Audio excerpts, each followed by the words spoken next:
বিগত এপ্রিল মাসের 18 তারিখ এই ফরিদপুরের মধুখালীতে আশরাফুল ইসলাম খান এবং আসাদুল ইসলাম খান নামে আমার দুই মুসলিম যুবককে যেভাবে সাম্প্রদায়িক উগ্র হিন্দুত্ববাদী গোষ্ঠী সম্পূর্ণ সুপরিকল্পিতভাবে হত্যা করেছে, যদি তখন এই হত্যাকাণ্ডের বিরুদ্ধে যথাযথ বিহিত করা হতো, যদি তার বিরুদ্ধে যথাযথ ব্যবস্থা গ্রহণ করা হতো, তাহলে গতকালকের চট্টগ্রামের এই মর্মান্তিক আইনজীবী হত্যার ঘটনা ঘটতো না।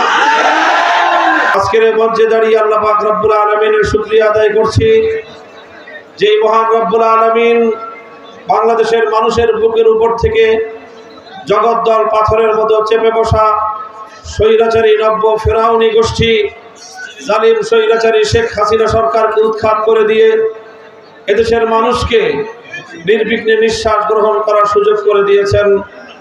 আল্লাহুম্মা লাকাল হামদু ওয়া লাকাশ শুকর।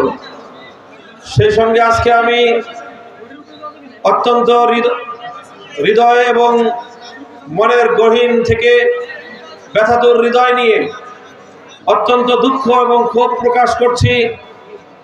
গতকালকের বাংলাদেশে ঘটে যাওয়া ইতিহাসের নির্মম ও বর্বরতার যে প্রতীক সংগঠিত হয়েছে, বাংলাদেশের চট্টগ্রাম জেলায় একজন আইনজীবীকে সরকারি জেলা সহকারী প্রসিকিউটর জনাব সাইফুল ইসলাম আলিফ রাহিমাহুল্লাহ এমন একজন তাজা প্রাণকে সাম্প্রদায়িক উগ্র হিন্দুত্ববাদী সংগঠন ইসকনের জঙ্গিবাদীরা নির্মমভাবে কুপিয়ে জবাই করে প্রকাশ্য দিবালোকে যেভাবে হত্যা করেছে, এই বর্বর হত্যাযজ্ঞের নিন্দা জানাই এবং এই জাতীয় হত্যাকাণ্ড এবং সাম্প্রদায়িক দাঙ্গা সৃষ্টির উস্কানিমূলক সকল তৎপরতার বিরুদ্ধে দেশবাসীকে সজাগ থাকার উদাত্ত আহ্বান জানাই। স্বৈরাচারী শেখ হাসিনার 15 বছরের নানাভাবে রাষ্ট্রযন্ত্র কর্তৃক নিপীড়িত হয়েছে, নির্যাতিত হয়েছে, গুম খুনের শিকার হয়েছে, হত্যাকাণ্ডের শিকার হয়ে এক সাগর রক্ত পাড়ি দিয়ে যাদের রক্তের উপর দাঁড়িয়ে বাংলাদেশ আজ নতুনভাবে মাথা উঁচু করে দাঁড়াবার সাহস দেখাচ্ছে। সংগ্রামী সাথী ও বন্ধুগণ, 2013 সালের 5ই মে ঢাকার শাপলা চত্বরে হেফাজতে ইসলাম বাংলাদেশ আহুত আল্লাহর নবীর ইজ্জত সংরক্ষণের ঈমানি দাবিতে সমবেত তাওহীদি জনতা রাতের অন্ধকারে ঘুমন্ত অবস্থায়, কেউ তাহাজ্জুদরত অবস্থায়, সম্পূর্ণ নিরস্ত্র অবস্থায় তাদেরকে বিনা কারণে উস্কানিমূলকভাবে লক্ষ লক্ষ রাউন্ড গুলি নিক্ষেপ করে ঢাকার রাজপথ মতিঝিলকে, শাপলা চত্বরকে রক্তে ভাসিয়ে দিয়ে হেফাজতে ইসলামের আলেম ওলামাদেরকে, এদেশের ইসলাম প্রিয় ইসলামী আন্দোলনের কর্মীদেরকে যেভাবে হত্যা করা হয়েছে, ইতিহাসে তার নজির বিরল। যদি 2013 সালে এদেশের সকল শ্রেণী এবং পেশার মানুষ ঐক্যবদ্ধ হয়ে হেফাজতে ইসলামের আলেম সমাজের পাশে দাঁড়াতো, তাহলে বাংলার ক্ষমতার মসনদে শেখ হাসিনার মতো দানব তৈরি হতো না। সেই ঘটনার সূত্র ধরে বলতে চাই, 2013 সালের এই বর্বরতার পরেও, এই গণহত্যার পরেও শেখ হাসিনা এবং আওয়ামী লীগকে প্রশ্রয় দেওয়ার কারণে বাংলাদেশের সুশীল নামীয় যে শ্রেণী আওয়ামী লীগ এবং শেখ হাসিনাকে সমর্থন জুগিয়েছে, প্রশ্রয় দিয়েছে, তারাই 2024 সালে শেখ হাসিনার দানবীয় হত্যাকাণ্ড পরিচালনা করবার জন্য পরোক্ষভাবে সহায়কের ভূমিকা পালন করেছে।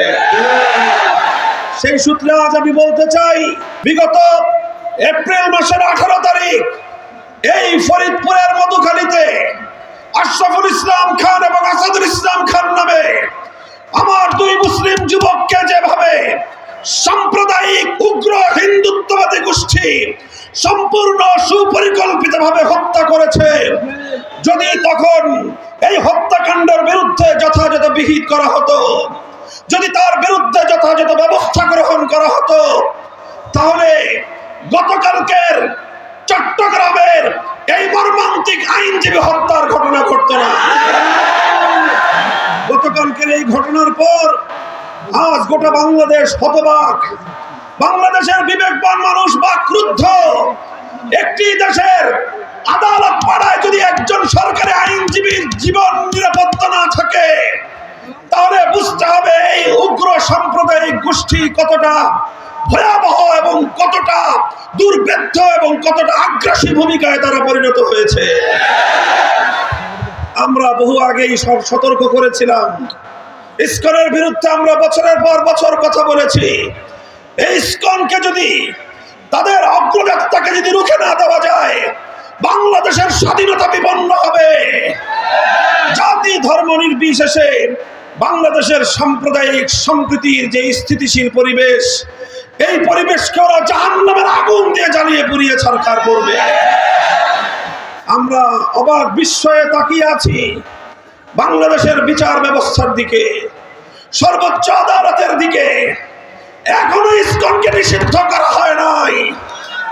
আজ আমরা ফরিদপুরের গণসমাবেশ থেকে ঘোষণা করতে চাই, এই ইসকন নামক সাম্প্রদায়িক উগ্র জঙ্গিবাদী গোষ্ঠীকে যদি নিষিদ্ধ না করা হয়, বাংলার মাটিতে ইসকনকে অবাঞ্ছিত করতে, উৎখাত করতে যা করতে হয় আমরা নিজেরাই তা করব।